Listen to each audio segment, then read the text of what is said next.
அவன் என்னமோ நல்லது செய்யணும்னு தான் நினைச்சிருக்கான். ஆனா அவனுக்கு அது பேக் ஃபயர் ஆயிட்டு.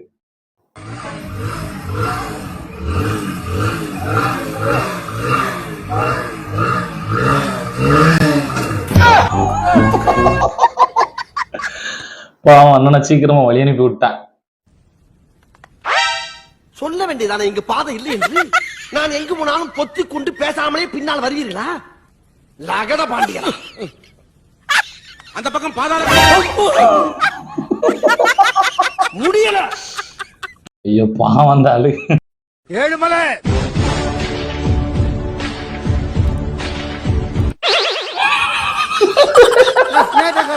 பண்ண வராங்க பாரு. தலைவர் நல்லா மாசம் வந்தா தமாசா கீழே விழுந்துட்டான்.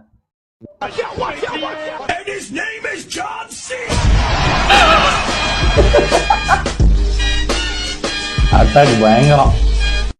நான் எங்க நல்ல முடி வெட்டுற கடை இருக்கு, 2 கடை தள்ளி போப்பா.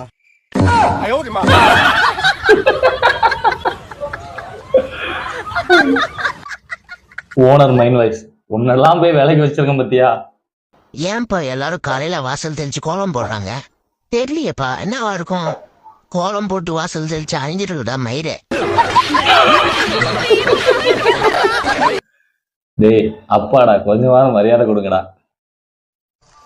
நேற்று எவனா என் மச்சான் நான் போடுறேன்னீங்களா, அவன் பேண்ட்டை கைட்டு வச்சு ரொம்ப நேரமா நின்னுங்கிறான். யாருன்னா வந்து போடுங்க.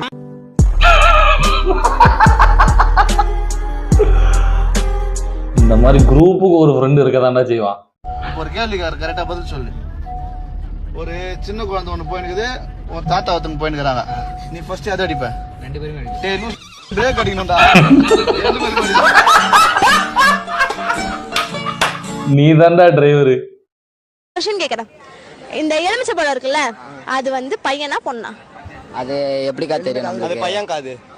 ஏன்னா அது கொட்டை இருக்குதுக்கா.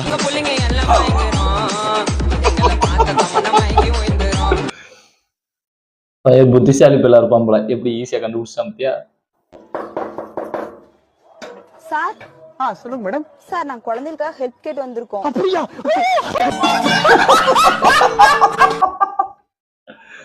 நம்மளால ஒரிஜினல் 90s கிட்ஸா இருப்பாரு போல. ஏங்க ஒரு சின்ன இன்டர்வியூங்க, ஒரு 5 நிமிஷம் பேசலாங்களா? ஃப்ரீயா இருக்கிறீங்களா? பேசலாம், சொல்லுங்க. நீங்க ஒரு நாளைக்கு எவ்வளவு சம்பாதிக்கிறீங்கன்னு தெரிஞ்சுக்கலாங்களா? 5000 சம்பாதிக்கிறேங்க. 5000. அப்ப ஒரு மாசத்துக்கு எவ்வளவு வருங்க? 1.5 லட்சம் ஆச்சுங்க. வருஷத்துக்கு எத்தனை ஆச்சுங்க? என்னங்க ஒரு 18 லட்சம் வருங்க.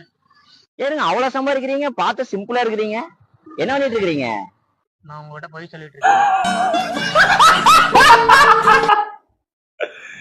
சத்தியமா லாஸ்ட் நான் எதிர்பார்க்கவே இல்லை. நீங்க எனக்காக ஒரு ஸ்ட்ரெயிட் லைன் வரைய முடியுமா? சரி, அசையாம இருடா. வரைய முடியல இல்ல, அப்ப முடி வெட்டும் போது அசையாம இருறா மயிராண்டி. இது முடிவு வெட்டுற இடத்துல நிறைய நேரம் நடந்திருக்கு. வாடா மச்சான் போலாம். எங்க அம்மா உன் கூட சேரக்கூடாதுன்னு சொல்லி இருக்குடா. இனிமேல் நான் உங்க ஒரு நண்பனோட மனசு இன்னொரு நண்பனுக்கு தான் தெரியும்.